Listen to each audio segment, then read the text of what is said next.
आप आगे आइए, आगे, अरे आइए, अरे तो सब, अरे आइए, आइए। इसी कड़ी इस क्रम में अब मैं बुलाता हूँ आज के कार्यक्रम के वक्ता वाराणसी से पधारे सुप्रसिद्ध साहित्यकार श्री वाचस्पति जी।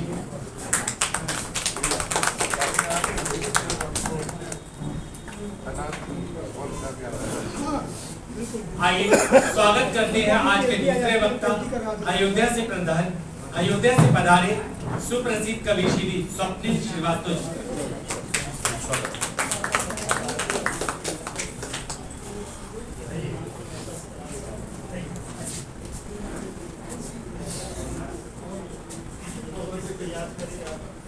अब इसी क्रम में आवाज देता हूँ आज के कार्यक्रम के अन्य वक्ता जसन के अध्यक्ष कवि एवं आलोचक डॉक्टर चंद्रशेखर जी।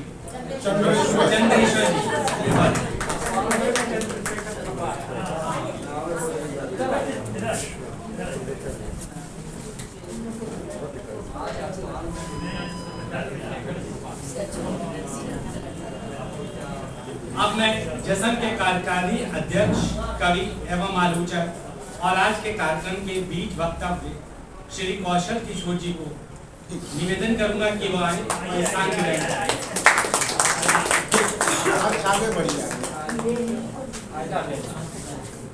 प्रतिकार गजल को सुल्तानपुर से पधारे आज के कार्यक्रम के नायक DM मिश्र जी से निवेदन करूंगा कि वो मंच पर आकर अपने स्थान को सुशोभित करें। आपके लिए आपके रहते हैं आप आइए, अनीता जी को अरे हम चेयर लग जाएंगे, इसी क्रम में आज के कार्यक्रम की आयोजिका और पत्रिका की मुख्य संपादिका डॉक्टर अनीता श्रीवास्तव जी को निवेदन करूंगा कि आए और मंच को सुशोभित करें। अनीता जी आप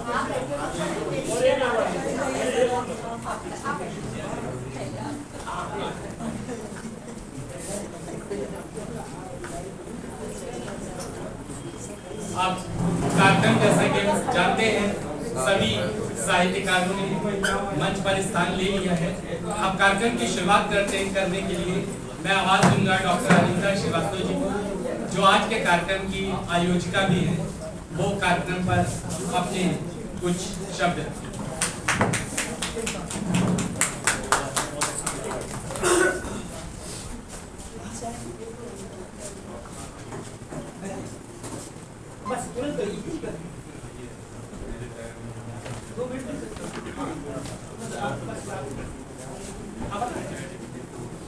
नमस्कार, मैं डॉक्टर अनीता श्रीवास्तव देवान पत्रिका की संपादक हूँ। देवान परिवार की ओर से प्रमुख 85 अतिथियों का स्वागत करती हूँ। सभागार में आए सभी अतिथिगण पत्रकार बंधुओं का भी स्वागत करती हूँ। इन लोगों की लेखनी ही कार्यक्रम की सफलता है, तो दिल से आभार व्यक्त करती हूँ। जिधर भी देख रही हूँ से सारे मेरे आत्मीय लोग बैठे हुए हैं, किसी का नाम लेना बड़ा मुश्किल होता है। मैं सबको एक साथ प्रणाम करती हूँ, स्वागत करती हूँ। देवान पत्रिका की ओर से आज सभी लोग एकत्र हुए हैं। कार्यक्रम के सूत्रधार हमारे DM मिश्रा जी, देवान परिवार की ओर से उनको हार्दिक बधाई देती हूँ। देवान की टीम को बधाई देती हूँ, जो 12 साल से मेरे साथ हमेशा कदम से कदम मिला के मेरे सारे कार्यक्रम को सफल बनाते हैं, उनको मैं देती हूँ। और यही वजह है कि सुल्तानपुर के निवासी DM मिश्रा जी हम लोग उन पर बहुत विश्वास करते हैं। और इसके पहले भी एक गजल संग्रह का लोकार्पण देवान पत्रिका के बैनर से ही कर चुके हैं। आज भी वो हमारे ही बैनर से कर रहे हैं। देवान पत्रिका से की ओर से गजल संग्रह का लोकार्पण होना है और आज सभी के सम्मुख गजल संग्रह का संपादन प्रसिद्ध व्यक्तित्व के धनी जीवन सिंह जी ने किया है। उनको भी मैं आभार व्यक्त करती हूँ कि वो लखनऊ आकर हम लोगों के कार्यक्रम की शोभा बढ़ा रहे हैं। कुछ बातें मैं DM मिश्रा जी के बारे में देखूंगी, जो कि उनके गजल संग्रह का लोकार्पण है। ना मैं कबीर, ना मैं गाली, ना मोमिन हूँ, मिला जो जख्म जमाने से वही गाता हूँ। मुक्त शेर कहने वाले और इस समय के हिंदी स्वभाव की गजल लिखने वाले श्री सिर्फ DM मिश्रा जी, यही एक शायर या कवि का होना जरूरी है। मंच में आसीन जीवन सिंह जी, स्वप्निल जी, चंदेश्वर जी, व्यवहार पत्रिका के प्रधान संपादक कौशल जी और स्मृति जी और डीएम मिश्रा जी को बहुत बहुत बधाई देती हूँ और उनको सब सुनने के लिए बहुत आतुर भी होंगे क्योंकि इस पे परिचर्चा भी है। मैं अपनी दोस्त संध्या सिंह और भावना मौर्य की भी बहुत आभार व्यक्त करती हूँ कि वो आज डीएम मिश्रा जी की गजल को अपना स्वर देंगी और आपके सामने समर्पित करेंगी। मैं राजेश राज को बहुत बहुत बधाई देती हूँ। इतना कुशल मन संचालन करते हैं कि लखनऊ में इनकी बहुत मांग हो गई है और ज्यादातर लोग चाहते हैं कि राजेश जी करें। मैं पुनः सबको बधाई देती हूँ, आभार व्यक्त करती हूँ। आप लोग सब लोग आए।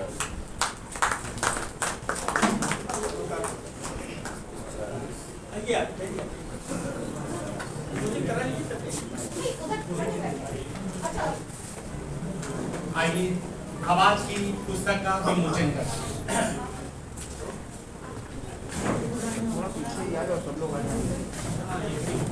और आगे बढ़ हाँ भैया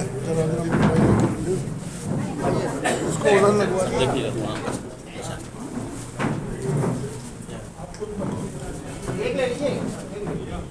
सर थोड़ा सा अंदर समय दीजिएगा।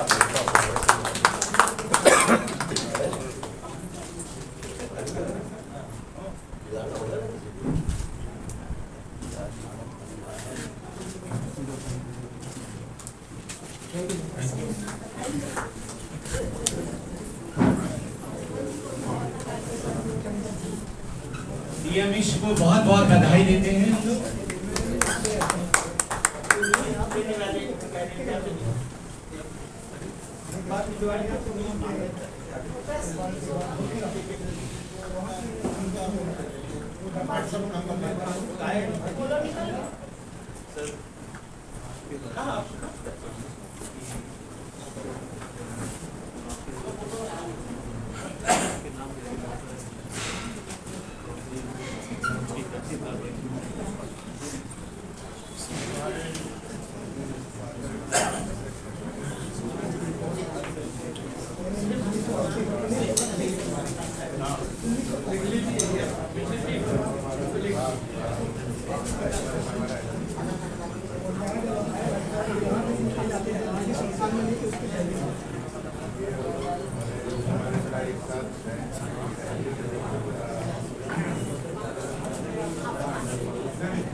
जैसा कि हम सभी जानते हैं कि कार्यक्रम शुरू हो चुका है।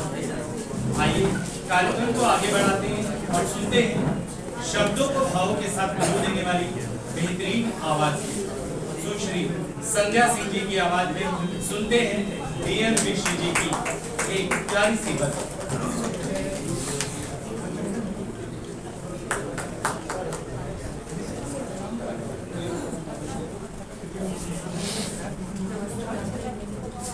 सबसे पहले गजल का आदरणीय डीएम और सबसे बड़ी बात सौभाग्य है कि एक मैं ये कहूँगी कि वैचारिक रूप से अति सफल है और मैं अभी तक उसका वक्तव्य है जो भी हाल ही में सुना था अभी तक जहन में है। तो आपको साधुवाद और दोबारा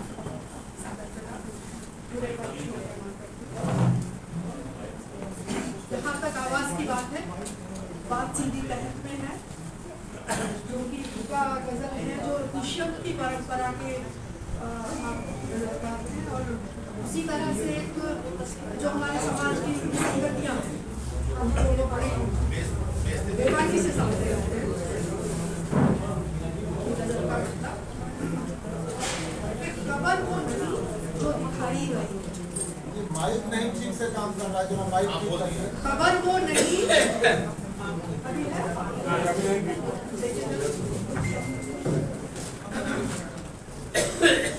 खबर वो नहीं जो दिखाई गई है उसे ढूंढिए जो छुपाई गई है। खबर वो नहीं जो दिखाई गई है, उसे ढूंढिए जो छुपाई गई है। और हकीकत किसी को पता कैसे होगी, हकीकत किसी को पता कैसे होगी, कहानी बनाकर सुनाई गई है। हकीकत किसी को पता कैसे होगी, कहानी बनाकर सुनाई गई है। और दबाकर गला उसको मारा गया था, दबाकर गला उसको मारा गया था, दुपट्टे में लटकी वो पाई गई है। दबाकर गला उसको मारा गया था, दुपट्टे में लटकी वो पाई गई है। और मगर कौन देगा गवाही बताओ, मगर कौन देगा गवाही बताओ कि सरेआम गोली चलाई गई है। दबाकर ये मगर कौन देगा गवाही बताओ, सरेआम गोली चलाई गई है। और बताओ पुलिस को पता ही नहीं कुछ, बताओ पुलिस को पता ही नहीं कुछ कि दलितों की बस्ती जलाई गई है। और फटे हाल रहकर भी खुशहाल हो सकते, फटे हाल रहकर भी खुशहाल हो सकते, नई योजना फिर बनाई गई है। और जिसे लोग सुन करके हो जाए पागल, जिसे लोग सुन करके हो जाए पागल, वही बात केवल बताई गई है, वही बात केवल बताई गई है। और पुरखतर यूं रास्ते पहले न थे, पुरखतर यूं रास्ते पहले न थे, हर कदम पर भेड़ में पहले न थे। पुरखतर यूं रास्ते पहले न थे, हर कदम पर भेड़ ये पहले न थे। और अब के बच्चे भी तमंचे रख रहे, अब के बच्चे भी तमंचे रख रहे, इतने सस्ते असलहे पहले न थे, इतने सस्ते असलहे पहले न थे। और जल को भी दर्पण बना लेते थे लोग, जल को भी दर्पण बना लेते थे लोग, इतने गजले आईने पहले न थे, इतने गजले आईने पहले न थे। और देश में पहले भी नेता हो चुके, देश में पहले भी नेता हो चुके, यूं लुटेरे दोगले पहले न थे, यूं लुटेरे दोगले पहले न थे। और दोस्तों कितना पतन होगा अभी, दोस्तों कितना पतन होगा अभी, इस कदर पुल टूटते पहले न थे, इस कदर पुल टूटते पहले न थे। और ध्यान चाहूंगी कि मांगते थे पुत्र पैसे बाप से, मांगते थे पुत्र पैसे व बाप से, इस हक जताकर छीनते पहले न थे, हक जताकर छीनते पहले न थे।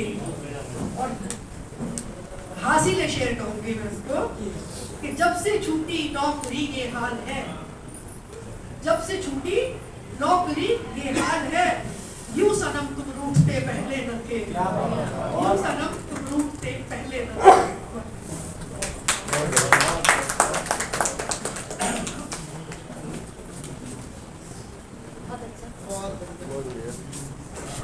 बहुत एक एक शब्द से उसके अर्थ को पहचाना जा सकता है, इतनी प्यारी गजल। आइए इसी कड़ी इसी क्रम में सुनते हैं लखनऊ की खनकती आवाज की मलिका सुश्री भावना मौर्य जी को और गजल DM मिश्र जी।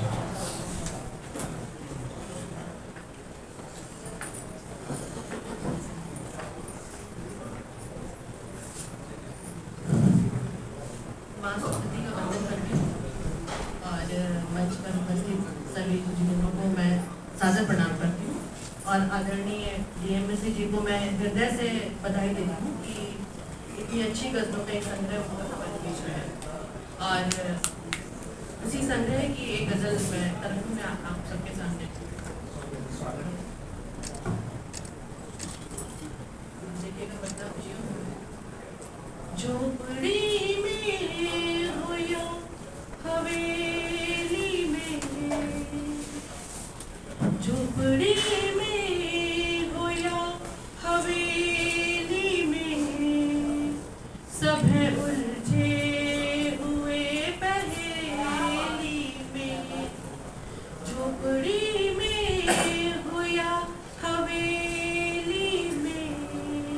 सब है उलझे हुए पहेली में। है कोई पढ़ के जो बता देता, है कोई पढ़ के जो बता देता, है कोई पढ़ के जो बता देता, क्या लिखा है मेरी हथेली पे। है कोई पढ़ के जो बता देता, क्या लिखा है मेरी हथेली पे। और शेर देखिएगा कि बहुत उम्दा शेर, बहुत अच्छा शेर कर रहा है। और मैंने इसको कुछ ऐसे बनाने की कोशिश करी है कि भूखे बच्चों को कैसे बहलाऊं, भूखे बच्चों को कैसे बहलाऊं, भूखे बच्चों को कैसे बहलाऊं। चार दाने तो है पतीली में, भूखे बच्चों को कैसे बहलाऊं। चार दाने तो पतीली में। खुद को मुखिया वो गाँव का कहता, खुद को मुखिया वो गाँव का कहता, खुद को मुखिया वो गाँव का कहता। जहर देता है गुड़ की भेली में, खुद को मुखिया वो गाँव का कहता। जहर देता है गुड़ की भेली में। और यो संगीत ऐसे शेर कहते कहते और एक शेर देखिए यो भी कहते हैं कि उनकी खुशबू कहाँ तलाश करूं, उनकी खुशबू कहाँ तलाश करूं, उनकी खुशबू कहाँ तलाश करूं। वो ना बेला में है, वो ना बेला में ना चमेली में, उनकी खुशबू कहाँ तलाश करूं। वो ना बेला में ना चमेली में।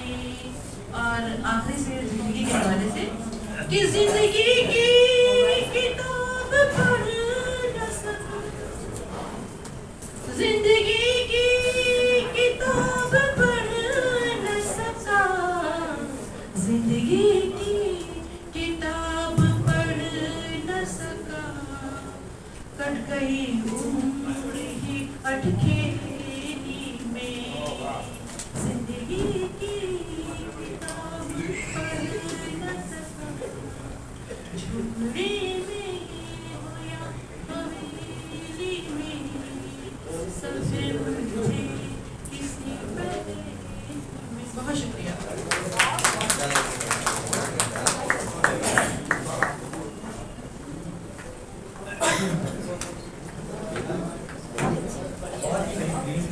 बहुत ही बेहतरीन गजल। आइए परिसंवाद की विधिवत शुरुआत करते हैं और बुलाते हैं बीच वक्तव्य के लिए श्री कौशल किशोर जी।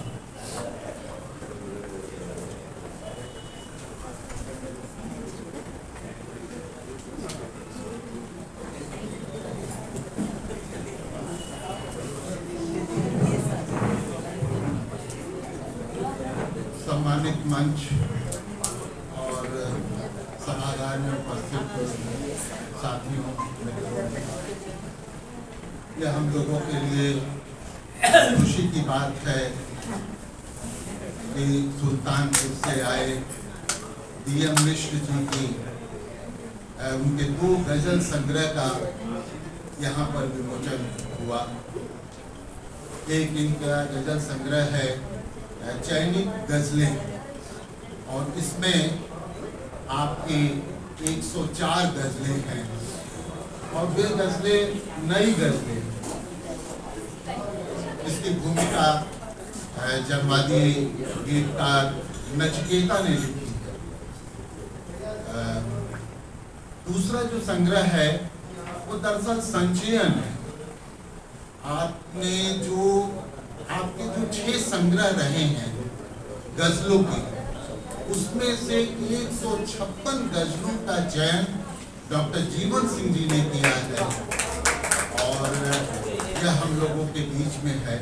और आज हम लोगों ने इन 2 किताबों का यहाँ पर विमोचन। देखिए, जीएम मिश्र जी को उनकी तारीफ की जानी चाहिए। क्यों तारीफ की जानी चाहिए? क्योंकि वे ऐसे गजलकार हैं जो सिर्फ गजल ही नहीं लिखते, वे गजल को लेकर बहसें खड़ी करते हैं, विमर्श पैदा करते हैं, आप संवाद की ओर जाते हैं। और इसी शहर में हम लोगों ने उनकी 3 गजल की किताबों का विमोचन किया। ये तीसरा आयोजन जन संस्कृति मंच की ओर से आईना दर आईना का हुआ था। वो पता ढूंढे हमारा रेवांत ने किया था और आज रेवांत की ओर से यह आयोजन हो रहा है जो 2 किताबों का है। तो गजलों की, और ये हिंदी की गजलें हैं, हम लोग गजलों के बारे में सुनते रहे हैं और आज के दौर में गजलें खूब लिखी जा रही है। तो यह भी देखने और समझने की बात है कि जो गजलें लिखी जा रही हो किस तरह की गजलें। एक लंबी रिवायत है, परंपरा है, अरबी से लेकर फारसी, फारसी से रेख्ता, उर्दू, हिंदी, अब तो गजलें जन भाषाओं में भी हमारी लिखी जा रही हैं। अवधी और भोजपुरी में भी गजलें आई। तो ये गजलों का विस्तार है। हमारे हिंदी में भी अगर आप देखें तो आधुनिक काल के हर दौर में गजलें लिखी गई। भारतेंदु रसा के नाम से ने गजलें लिखी। उसके बाद के दौर में आप देखिए निराला ने गजलें लिखी। शमशेर की गजलों का क्या चमत्कार है। त्रिलोचन ने गजलें लिखी। लेकिन दुष्यंत की जब बात, यहाँ पर अनीता जी भी दुष्यंत की चर्चा कर रही थी, दुष्यंत की जब बात होती है तो हिंदी गजल पर एक नए तरह से रोशनी है। ये आगे पीछे हो सकता है, लेकिन जो आजादी के बाद हमारे समाज का जो नया यथार्थ आया, जो आजादी को लेकर जो स्वप्न भंग हुआ, हिंदी कविता की जमीन बदलनी शुरू हुई। धूमिल उस बदलाव के बड़े कवि हैं, प्रतिनिधि कवि हैं।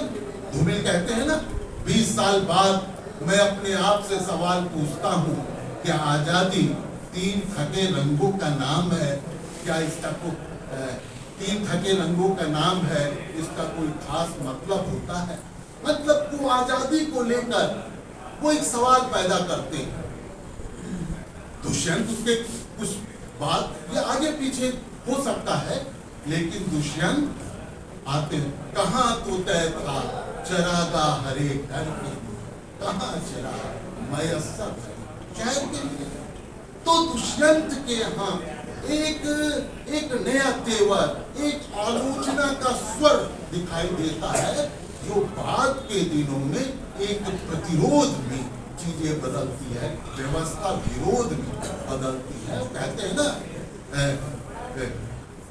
कौन कहता है आसमां में सुराख हो नहीं सकता, एक पत्थर को तबीयत सोचा।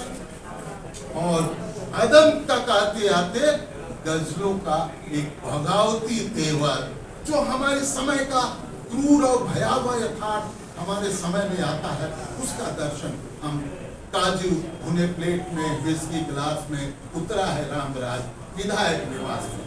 तो कहा भी जा रहा है कि रामराज के इस दौर में, तो देखिए उनकी गजल जो आज से करीब 2 दशक पहले उन्होंने लिखी होगी, वो गजल आज को एड्रेस कर रही है। और वो कहते हैं कि एक ही चारा है बगावत, कह रहा हूं मैं पूरे होश। तो गजलों का जो विकास हुआ है, गजलों के अंदर जो सामाजिक चेतना, समय, समाज और जीवन के साथ जुड़ने की जो कोशिश हुई है, उसी का विकास हम डीएम मिश्र के अंदर पाते हैं। राम निहाल गुंजन हिंदी के मार्क्सवादी आलोचक हैं और उन्होंने गजल सप्तक अभी हाल में उनका आया और उन 7 गजलकारों में डीएम मिश्र भी उसमें शामिल है। तो यह समझने की बात है कि डीएम मिश्र की गजलें किस तरह की गजलें। आप अपने करीब 1900, जहां तक मेरी जानकारी है 1970 के आसपास आपने कविताएं वगैरह लिखनी शुरू की और करीब 30 वर्ष तक आपके 6 कविता संग्रह, उसके बाद करीब 2000 के आसपास से आप गजल में आते। क्या वजह है कि आप कविता से गजल में आते? ऐसा नहीं है कि आपकी कविता में भी एक सामाजिक यथार्थ है। अब मैं उनकी एक गजल, वो कविता जो है एक मैं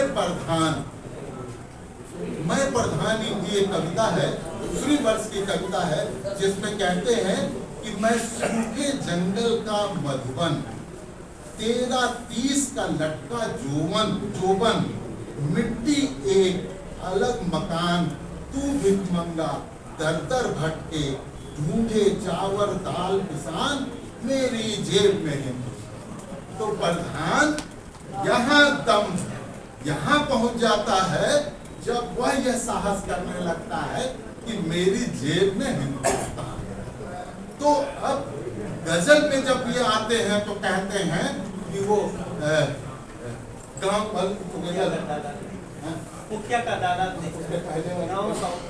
गांव का उत्थान देकर आया हूँ, मुखिया का दालान देकर आया हूँ, अब मनरेगा में कहाँ चली गई मजदूरी, अब सुखिया को हैरान देकर आया हूँ, अरे नया नया प्रधान देकर आया हूँ, अब मेरा देश महान।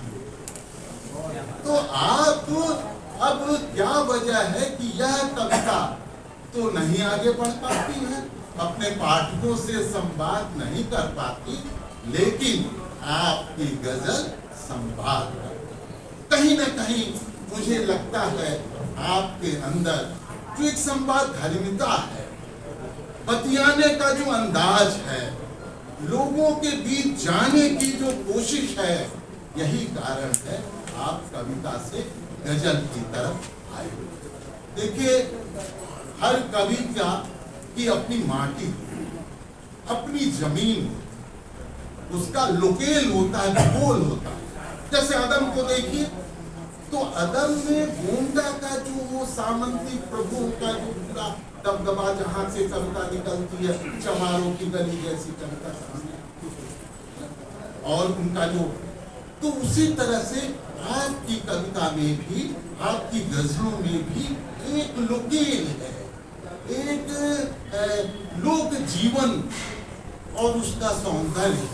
तो कहते हैं एक है बोझ धान का लेकर जब हौले हौले, बोझ धान का लेकर जब वह हौले हौले चलती है, कान की बाली धान की बाली दोनों संग सकते। तो मतलब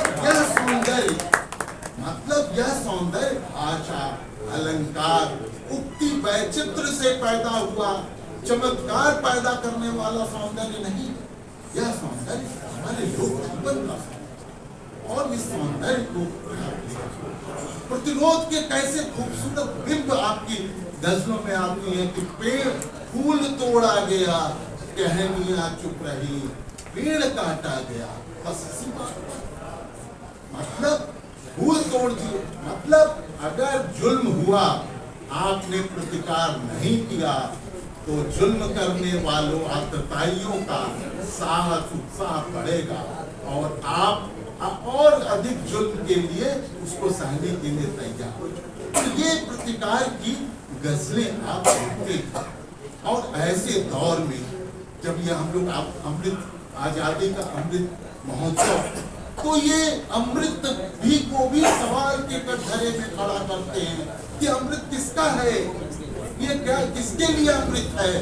क्या उन लोगों के लिए अमृत है जिन लोगों ने इस देश को बनाया है, जिनकी वजह से ये देश चलता है, हमारा समाज चलता है, हमारा जीवन चलता है? तो ये यहाँ पर सवाल ले आते हैं कि इनकी गजलों में इस तरह के सवाल आते हैं। तो सार रूप में अगर हम कहें तो डीएम मिश्र जी के अंदर एक बेबाकपन है। और ऐसे समय में जब हम देख रहे हैं एक डर का माहौल, एक नफरत का माहौल, विभाजन की संस्कृति है, ऐसे दौर में इस तरह की साहस की एक रचनाकार से अपेक्षा है। और आपकी गजलें, आपकी रचनाएं यहाँ खड़ी होती है।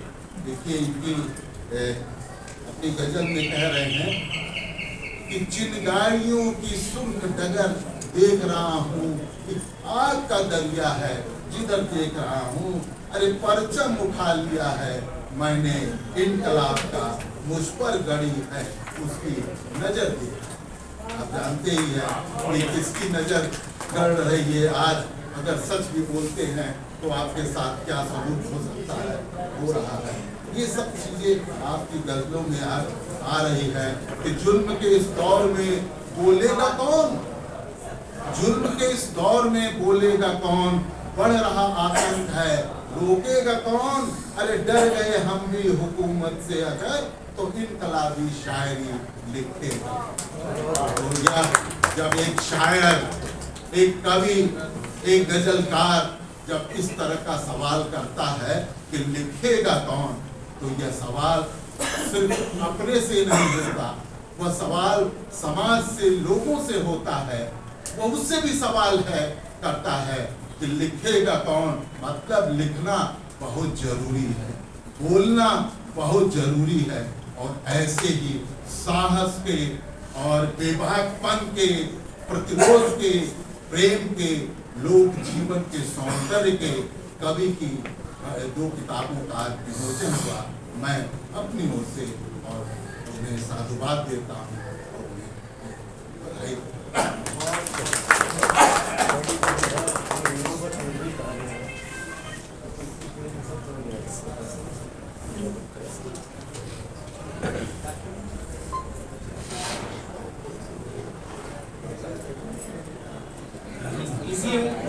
इसी क्रम में मैं जश्न के अध्यक्ष, कवि, आलोचक और आज के कार्यक्रम के वक्ता डॉक्टर चंद्रेश्वर जी का आवाज देता हूँ।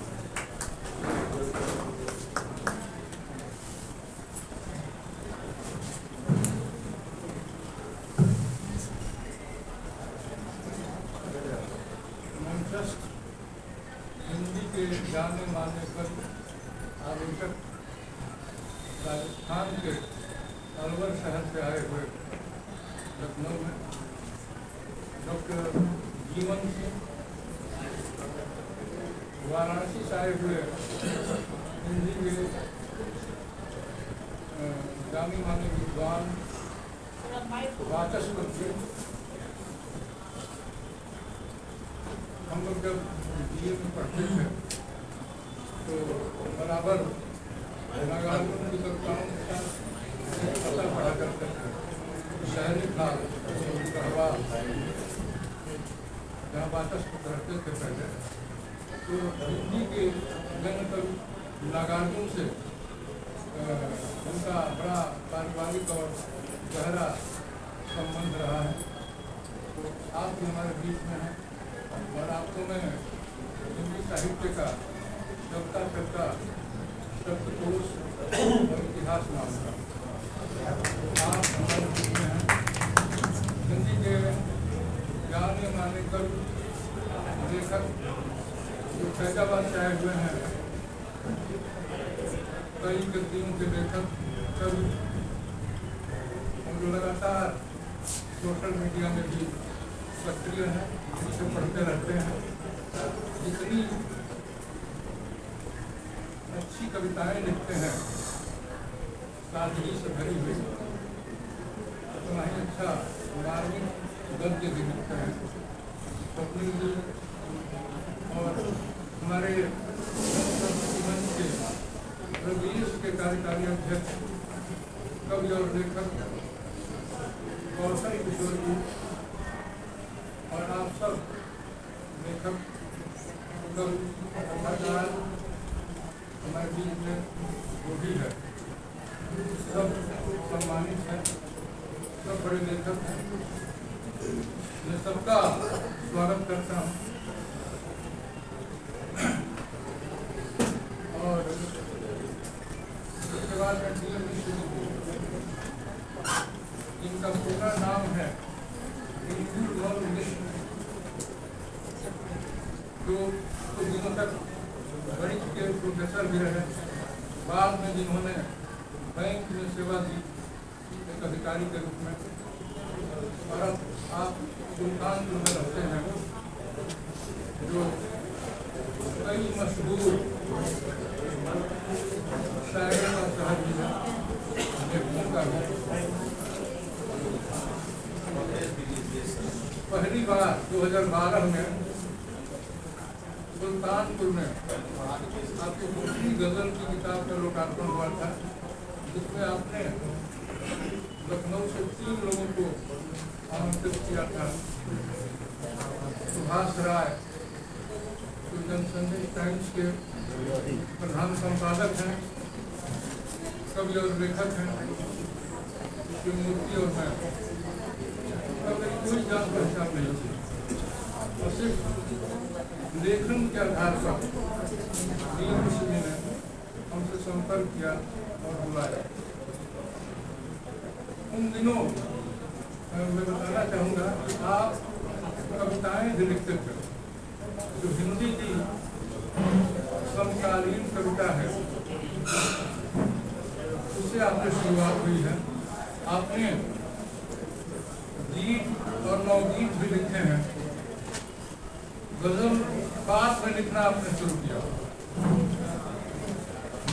जब मैं उनकी कविता की किताबों को पढ़ रहा था, ये किताब अभी मेरे पास है भी, हमने बहुत ही बारीकी से उनकी कविताओं को पढ़ते हुए ये महसूस किया कि विश्व की लेखन की जो वास्तविक जमीन है, जो असल जमीन है, वो कविता की नहीं, गजल की ही है। क्योंकि उन पुरानी कविताओं में भी आप देखेंगे कि एक बहुत ही खूबसूरत कुछ योजना है, कोई भी कविता उठा देता है। उदाहरण के लिए उनकी 15 दिन पहले ही कविता है, जब एक रास्ता है, देखिए कैसे ये लिखते हैं। जबकि समकालीन कविता में जो श्रेष्ठ समकालीन कवि है, उन्होंने छूट से परहेज किया, या अन्य कवि लिखते हैं। ईमानदारी बोलती है, ईमानदारी बोलती है, उसे अलग से ज़बान की ज़रूरत नहीं होती। ईमानदारी बोलती है, उसे अलग से ज़बान की ज़रूरत नहीं होती। कविता अपना काम करती है, उसे अलग से तीर कमान की ज़रूरत नहीं होती। देखिए इस संग्रह में उनकी एक आखिर में कविता है, खुला खुला यह गाँव, खुला खुला वह गाँव। और इसमें भी देखिए, भाषा मीठी बोली बानी, भाषा मीठी बोली बानी, घूट घूट मटकेता पानी, खुला खुला यह गाँव। भाषा मीठी बोली बानी, घूट घूट मटकेता पानी, खुला खुला वह गाँव, नीम की छाँव, शहर का सूरज आग मिले। मतलब बिल्कुल आप इनकी समकालीन कविताओं को पढ़िएगा और उसमें जो चित्र योजना है, तो गजल में रतीब का क्या होता है, तो आप पाएंगे कि जो समकालीन कविता में मिश्र शाह का पर भी, बहुत कुछ पर भी उस तरह से हस्तक्षेप नहीं कर रहे थे। लेकिन मैं आज यह कर सकता हूँ उनकी 2 किताबों के आने के बाद।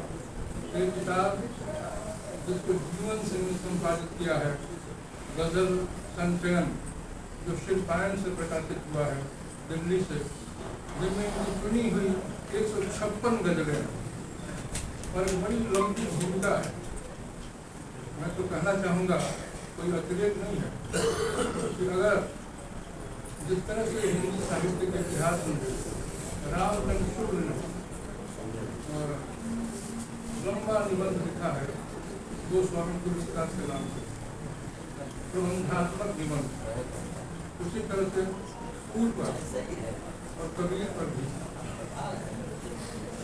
जायसी पर भी उनका लंबा निबंध है। तो जीवन सिंह ने उस तरह से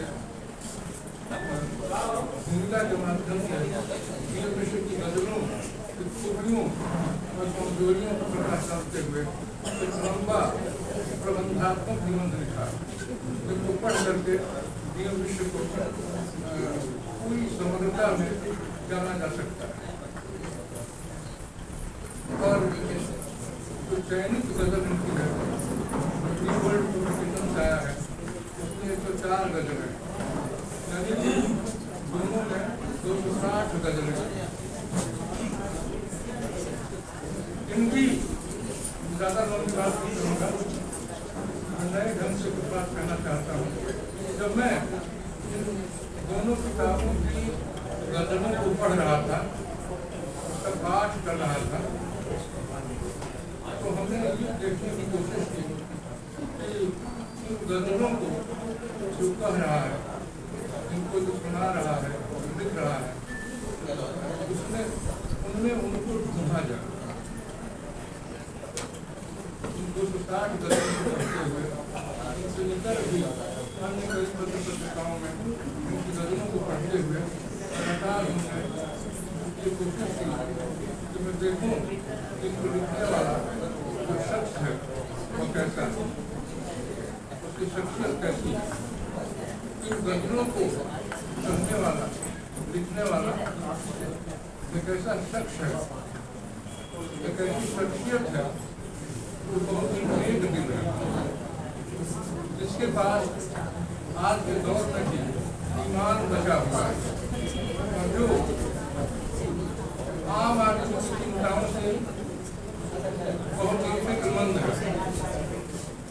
अपनी हर गजल में वीर मिश्र ने आम आदमी की चिंताओं को, उनके फिक्रों को रखने की कोशिश की है।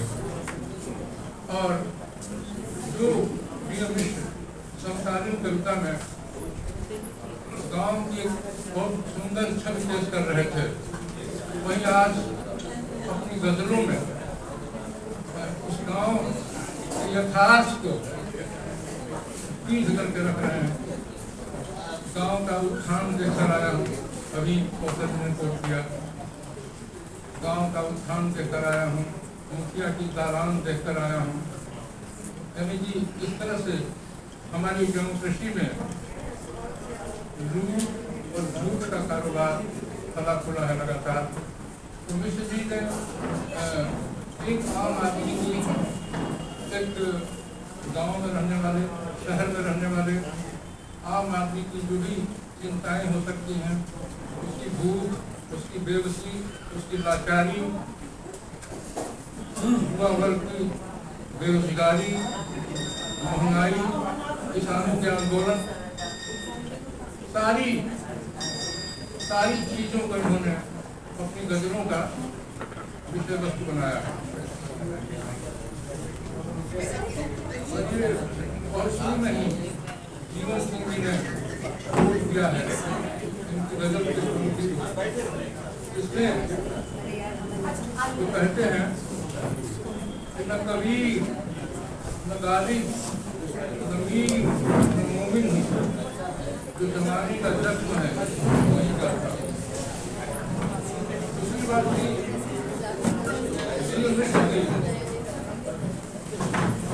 गजलों को पढ़ते हुए बराबर आप लोग महसूस करेंगे इनमें गजल लिखने को लेकर के अतिरिक्त कौशल का इस्तेमाल नहीं किया गया। इन्होंने बहुत ही सफाई, बहुत ही स्पष्टता और सादगी के साथ अपनी गजलों में आज के दौर के हकीकत को प्रस्तुत किया है। ये बहुत बड़ी बात है। और जहाँ चुटकियों का दौर है, जहाँ लोग कुछ कहना नहीं चाहते हैं, जहाँ सच से लोग आंखें चुराते हैं, उससे रूबरू होना नहीं चाहते, आँख में आँख मिला करके उस सच को अपनी गजलों में रख देते और वो बार बार अपनी गजलों में कहते भी हैं कि चुप रहने का दौर नहीं है, कुछ बोलो बोलो, चुप्पी को तोड़ना चाहते हैं। अब देखिए, एक गजल इनकी मैं आप लोगों के सामने प्रस्तुत करना चाहूँगा।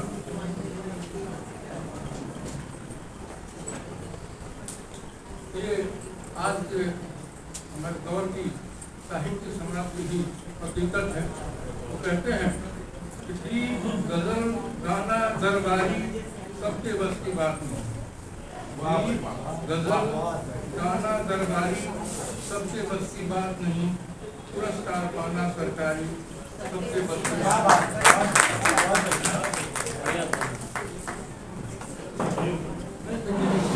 गजल है, इसमें जो लतीफ और काफिया है, हुनर है, इसका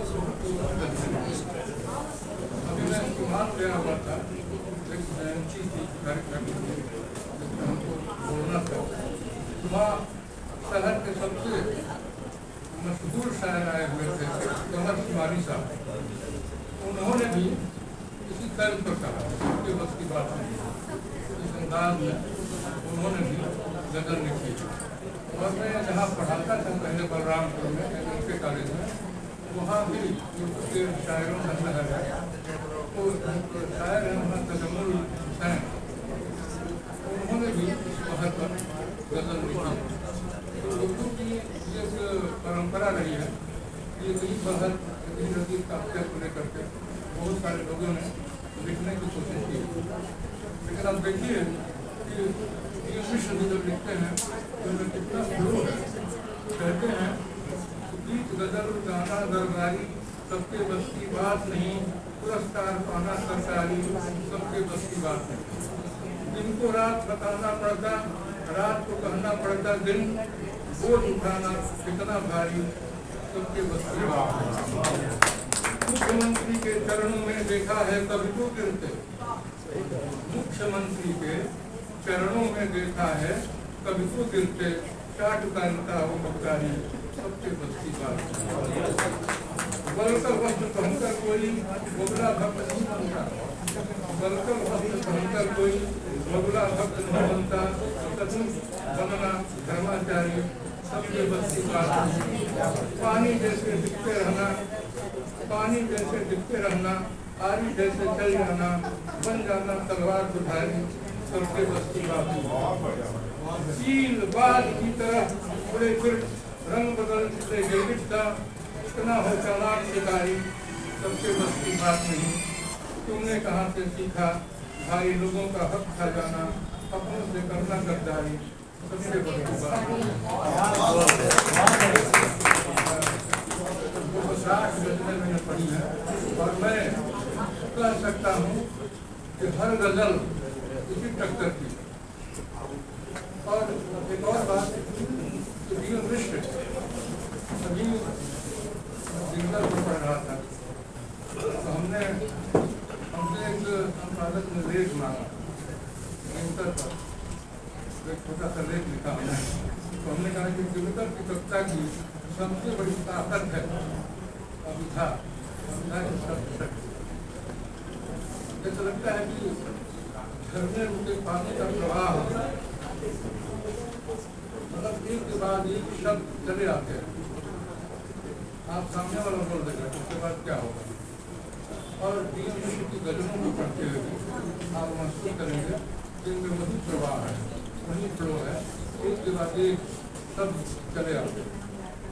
बहुत बड़ी बात है। इन्होंने पिछले 10-12 साल में, मैं ही जब 2012 में सुल्तानपुर गया हुआ था तो हमने बहुत संतोष के साथ डीएम मिश्र की तारीफ की थी, रोशनी का कारण हमने कहा था कि अभी तो मैं ये नहीं कहूँगा कि दुष्यंत और अदम गोगली की तरह आप दिख रहे हैं, बल्कि कुछ ऐसा आपने लिखा है जिससे उम्मीद पैदा होती है। लेकिन मैं बहुत कुछ न करते हुए आज ये सब तकनीकी स्थिति में हूँ कि डीएम मिश्र ने 10-12 साल में अपने गजलों को लेकर के एक बहुत दूर लंबी यात्रा की है और बेशक एक तरह से इन्होंने अपने गजलों के लेखन के कैरियर में उत्कर्ष को प्राप्त किया। आप जीवन की भूमिका पढ़ सकते हैं, एक पंक्ति पढ़ी जानी चाहिए। इतना कसा हुआ आलोचना का गद्य, इतना महीन बारीक गद्य इनकी गजलों की प्रचार करता हुआ कहीं कहीं उन्होंने इशारा भी किया है इनकी कमियों की ओर, लेकिन वो मामूली है और हर रचनाकार में कुछ कमियां आप ढूंढ सकते हैं। एक दो गजलों के बात और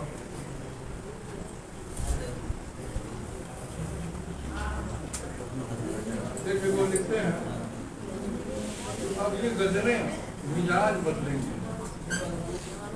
गजल से उम्मीद है, कविता से उम्मीद है, कहते हैं अब ये गजलें मिजाज बदलेंगी, बेईमानों का राज बदलेंगे। जैसे हमने कहा कि दुष्यंत और अदम गोगली की पंक्तियां स्लोगन बन गई, तो डीएम मिश्र भी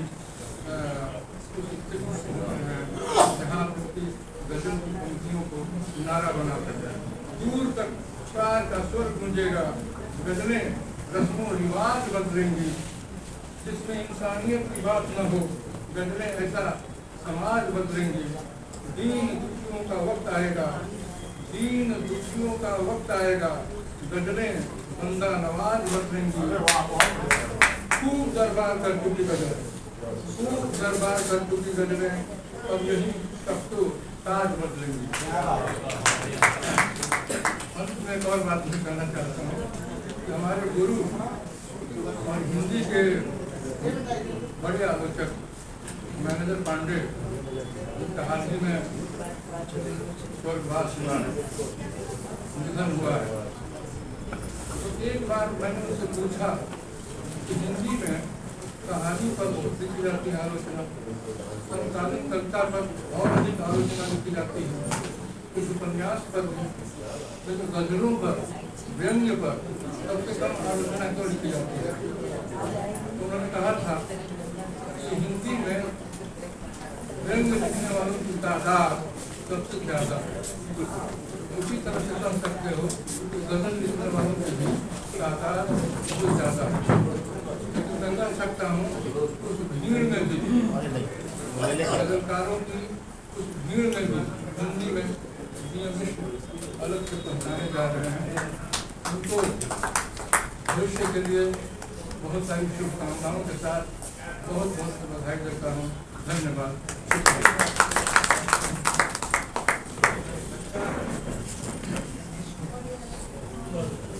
इसी कड़ी इसी क्रम में मैं आज के कार्यक्रम के अगले वक्ता श्री स्वप्नेश श्रीवास्तव जी को बुलाना चाहूँगा।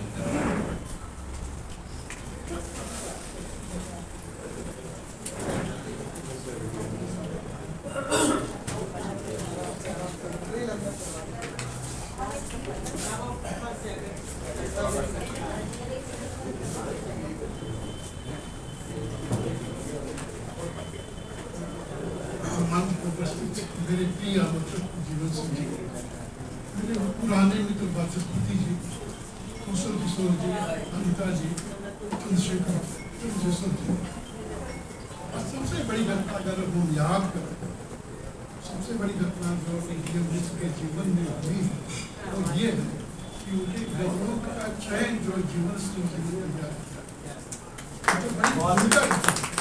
इससे ये बात तस्दीक हो जाती है, वेरिफिकेशन है गजलों की। जीवन सिंह जी को 2-3 बार मेरी मुलाकात हुई, लेकिन उसके पहले एक दिवस पत्रिका विजन निकालते और जीवन सिंह ने लगातार लोक धर्मी साहित्य के बारे में लगातार उनका मानना है, सबका भी मानना है कि जो हमारा जीवन है, जो हमारा साहित्य है, अगर उसमें लोक नहीं है, लोक के तत्व नहीं है, तो बहुत ज़्यादा वो जीवित रह सकता। इसका मतलब ये भी नहीं कि साहब ने कुछ नहीं कहा, तो बड़ी महत्वपूर्ण बात। और लगातार लोक जीवन के साहित्य के बारे में, उसके बारे में लगातार खास उनके प्रिय का विजन, तो मेरे भी बहुत प्रिय का विजन नहीं लिखा।